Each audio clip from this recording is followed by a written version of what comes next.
the normal way, and they go back to being normal, but during this liminal time people can behave in ways that they wouldn't normally behave.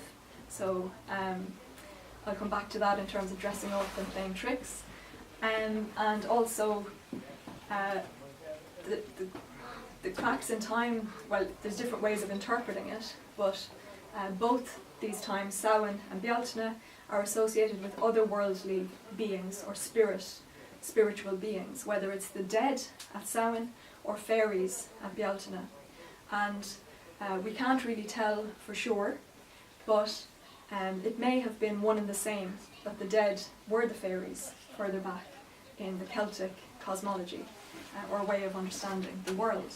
So in Irish, the word she is the word for these spiritual beings, and it might have been in Old Irish. I mentioned that nobody's really sure of the exact pronunciation, but it could have been more like sheath. So it's spelt S-I-F-A-D-H-E, but there are different variations on how you spell it. On Sluashi means the fairy host. So there's the idea that they travel across the landscape. They're very much connected with the natural landscape as a collective.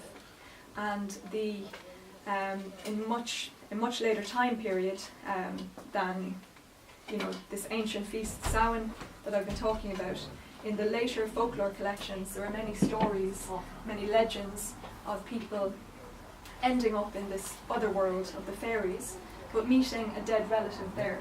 So that's very interesting, that the human dead are in this other world or fairy realm. So there are many kind of connections between them, but we don't have all of that contextual information that would tell us whether the afterlife of the Celtic people was also where humans, was it the afterlife, or was the other world of the Celtic people something different. But just to mention that fairies and the dead might once have been the same thing. Nowadays we tend to think of fairies quite differently than we do ghosts, and there's a whole lot of reasons for that. There's Victorian children's literature like Peter Pan that influences how we understand what fairies are, Tinkerbell, spreading magic and so on. But that twee, more whimsical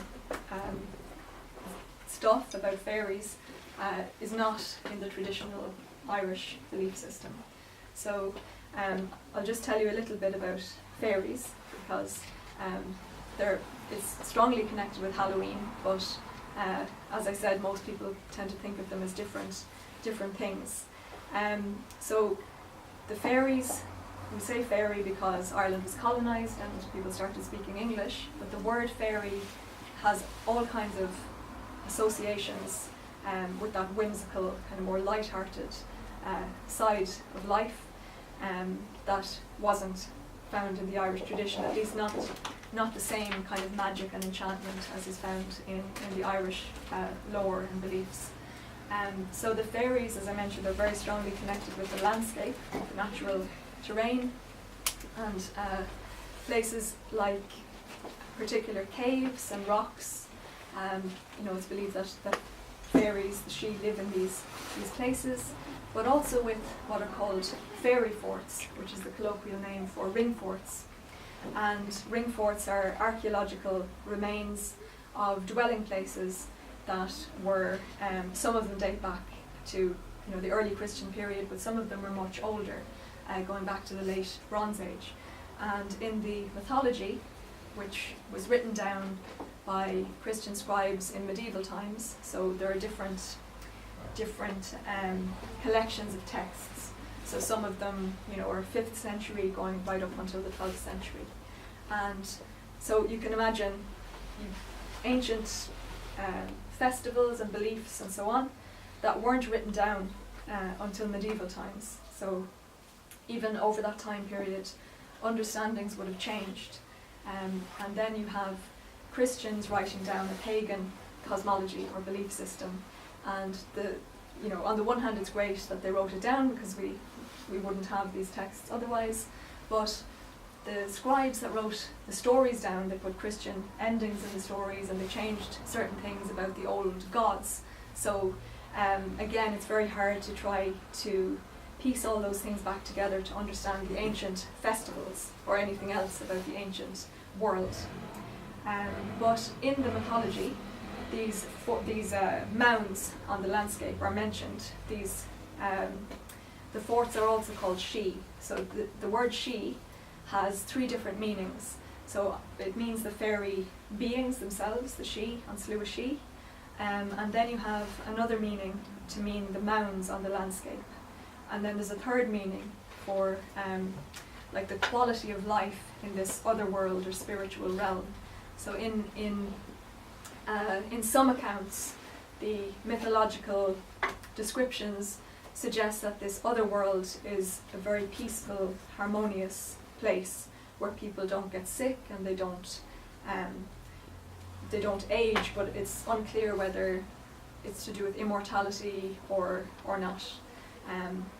But one of the names for this other world is Tir na Og, or Tir is land and Og is youth, so it's translated as land of eternal youth. She also means that kind of that feeling, that atmosphere of peace. And in modern Irish, just to mention, the word for the police on Garda Síochána means guardians of the peace. So that you can see that Síochána, she, is still has that meaning.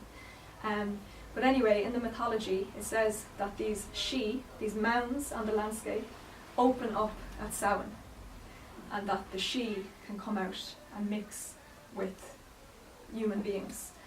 So again, it's unclear whether that means the dead can come out and mix with the living, or whether the fairies are different from the dead. But there are many connections between the two, so we'll maybe never know the answer to that. So Samhain as the Feast of the Dead, I mentioned that it's a festival that's found all across the Celtic regions, but it's not